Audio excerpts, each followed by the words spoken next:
What's happening, everybody? What's happening? It's time to go on live. I figured it's the beginning of the year, so I'm going to go ahead and go on live with you all. I'm so excited about 2025. 2025 is here. 2025 is here. 2025 is here. And I'm so excited about hanging out with you all. And so I figured, you know what? I'm feeling good. I'm going to go ahead and do alive just to wish everybody a happy new year. And if you're catching this on the replay, go ahead and make sure you put in the chat where you're dialing in from. Go ahead and let me know where you're dialing in from, where you're watching from, what part of the world you're in and watching this. I definitely want to hear where you're from, even if you're watching on the replay. Excited about 2025. You know, every year is always an opportunity to start the new year. And we always kind of just get the starting. And I will be honest, this year is actually starting with a bang, literally. And so first and foremost, I just definitely want to make sure I acknowledge all of those who were impacted, not only by what was bad happening in New Orleans. Here in Baltimore, we had a situation. I know there was a situation in different parts of the country. So I just, know we're praying for everybody involved. And so definitely know that not how we wanted 2025 to start, but what we do know is that God is not taken off guard by any of it. So be encouraged by that. I wanted to get on here for a few moments. I didn't want to take too long. I was kind of reflecting on some things. And I just, like I said, if you're dialing in, make sure you let us know where you're in from. I'll put it in the chat what part of the country you are in, what part of the world you're in, actually. But what I wanted to do was I kind of just wanted to wish you all a happy new year. And I want to find out what's your word for the year. So a few years ago, a friend of mine really challenged me with the idea of coming up with a word for the year. And it's the idea of like, what is going to be like what am I going to be intentional about through the course of the year, right? And so, and different people had different things that they were coming up with. Some people were saying persistence and intentionality, or expectation, whatever it is, or optimism, or whatever it is. And so I kind of have adopted that over the last several years. I've adopted having it. And so for 2024, I revealed to everybody that my word was independence. And one of the things that I was just dealing with was the idea of just being free from other people's opinions, knowing what it is that I know my purpose is and what it is that I'm set out to do here on earth. And, being independent of everything else, or being in a situation where I have to rely on others to get to what I want to do or what I'm supposed to do, and that sort of thing. And little did I know that it was going to actually be put to the test. Awesome. It's been awesome, and kind of reflecting back on it. And so as I was praying about what my word was going to be for this year, the one that just kept coming to me was the idea of alignment, right? It's the idea of alignment. It's the idea of just making sure, there's so many things as I really started embracing being a full-fledged entrepreneur. One of the things I was talking to some of my friends. I have some friends that I talk with on a Marco Polo regularly. And as I was just getting excited, as I was just starting to dream, first of all, because I was in such a toxic environment in my previous situation that I couldn't really think. Like, I couldn't really think outside of that. And my creativity was stifled, and my sense of who I was stifled, and all those things were happening. So then once I got free of it, it's almost like when you watch The Wiz, and I'm not talking about the newest Wiz, although I did see it in Broadway. I'm talking about like the original Wiz with, Diana Ross and Michael Jackson and all that. When Eveline finally, melted, and how everybody was like, it's a brand new day. And all of a sudden they ripped off their garments and they danced around. Like, that's how I felt. And so with that, now it's like, there's so many things I want to do, and I'm just like called to do and whatever. And I'm like, wait a minute, I need to make sure it's all in alignment, right? And there are three areas that have to work. It has to be purpose. Purpose is my why. It's the driving force behind what I do. The vision is the bigger picture of where I'm supposed to be headed. And then lastly, impact is how the meaningful results of the action. And all of those three things have to combine to make alignment. And so I want to just challenge you all that, think about that. For me, choosing alignment as my word for 2025 is about making sure everything I say yes to whether it's a speaking engagement, it's a workshop, personal expectations that I'm diving into. I want to make sure it reflects on my purpose, moves me closer to my vision, and creates that positive environment, right? And that positive impact. And last year, I found myself saying yes to things that didn't really align with my vision, and it left me feeling stretched thin.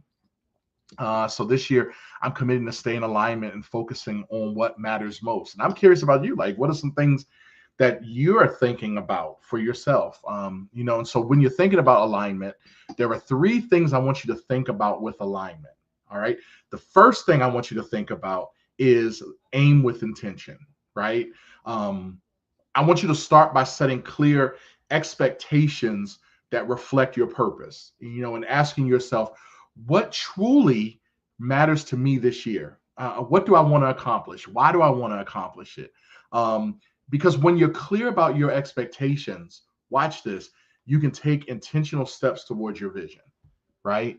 Seriously, I'm going to say that again. When you're clear about your expectations, you can take intentional steps towards your vision. One of the things that I have set out to do was I wanted to make sure I help leaders embrace the smile factor.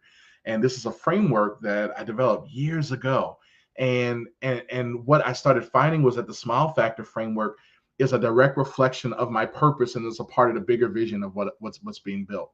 And so I want you to really be thinking about, what am I aiming towards, right? What direction am I going in? That's the first thing you want to think about when it comes to alignment. The second thing you want to think about when it comes to alignment is making sure you assess your agenda, right? So I'm going to audit my calendar. I'm auditing my commitments. I'm making sure that I'm spending time on the things that align with my vision. And so I want to ask you, what does that audit say for you? Is it in alignment with what your vision is, right? When I looked at my calendar last year, I realized I wasn't leaving enough time for personal growth. One of the things that really was very important was that I also create. It wasn't about creating things, but it was about creating memories, and that was something that I really wanted to make sure that I was showcasing in what I'm doing this year and being intentional. And so some of the things that I'm looking at my calendar, like I really am taking a real hard look at what I'm saying for my calendar, what space I have for what, making sure I'm also putting in those personal family time moments. Those are things that you have to do because of that. And so, make sure you're prioritizing blocks of time for the things that fuel your vision. Maybe that means that you got to start making sure you put specific time for reading, maybe some time for reflecting, maybe some time for journaling, whatever that may be. All right. So as you're thinking about the A's of alignment, first of all, remember, aim with intention. Second is assess your agenda, right? So aim, assess. Here's the third one. Apply the alignment test. Apply it, right? Use your word as a filter for decisions, right? And so I don't care what your word may be. Your word may be whatever it is. Use that as the litmus test to make sure you're fulfilling it, right? So before saying yes to something, ask yourself, does this align with my purpose, vision, and impact I want to make? I mean, that's what it has to do. Like, you really have to ask that question. Does this really align with that? Because if it doesn't, then you have to make some decisions. For me, that means saying no to some projects that don't align with my purpose, even if they seem exciting in the moment. Or as an entrepreneur, you're sitting there thinking, man, the price of eggs is pretty high. Can I really afford to say no to that? And there have been a couple of things that I actually had to say no to, just simply because they just weren't in the scope of what it was that I believe that I was supposed to be doing. And it's hard sometimes, but I tell you what, when you do that, what that does is that allows you to be able to truly walk in what you're supposed to be working in, and you can be intentional about it. So I really hope that helps you out a little bit. When you're thinking of alignment, make sure you aim with intention, make sure you're assessing your agenda, and making sure you're applying the alignment test. So those are things that I want you to think about. So to that point, here's the thing. Alignment isn't just thinking about or planning. It's about taking bold, aligned action, right? You're going to actually have to take action. It means stepping out of your comfort zone. It means pursuing what truly matters to you, even when it's uncomfortable, even when it's challenging. And it means saying yes to the opportunities that align with your expectations and letting go of things that don't. I want you to hear what I'm saying. That means that there's some things you need to start saying yes to. Yes is scary, right? Yes. Stepping out there and doing your own business. Yes, that is scary, but that's in total alignment with what you're supposed to be doing. Because think about the people that aren't going to get what it is that you know that you can help them get to by you not stepping out. That's a part of that alignment. Just like you have to say no to the right things. You're right. No is a complete sentence, but yes is too. And so I want to challenge you all with that. Remember, alignment without action doesn't create change. And this year, let's not set intentions, let's live them boldly. So I'm looking forward to hearing how your year is going to be shaping up. What's your word for 2025? Go ahead and feel free to put that in the chat. I want to know, what is your word for 2025? What is it that you're setting out to do? And if you haven't chosen a word yet, think about what's going to guide you in your purpose, your vision, and your impact this year. And let's hold each other accountable. So make sure you tag me in your post or send me a message, and because I want to hear how you're putting alignment and bold action into practice. And if 2025 is the year that you want to align your team, you want to grow as a leader or take bold steps towards your goal, let's connect. Because I'd love to bring the smile factor or one click to your organization or work with you one-on-one to make this your best year yet. So if I can help you in any way, even if it's just a simple phone call, let's set up a time that we can chat. And you know what? Let's get it done, y'all. At the end of the day, we got to get it done. And I'm rooting for you. So I'm cheering for you. So hopefully this helps you out a little bit. I'll be coming on more often because I enjoy just reaching out to everybody. I know how much these little impromptu lives are for me when I get it from people that I follow. And so I wanted to make sure I gave that to you all. So with that being said, you be blessed. Let's hit 2025. Let's do it.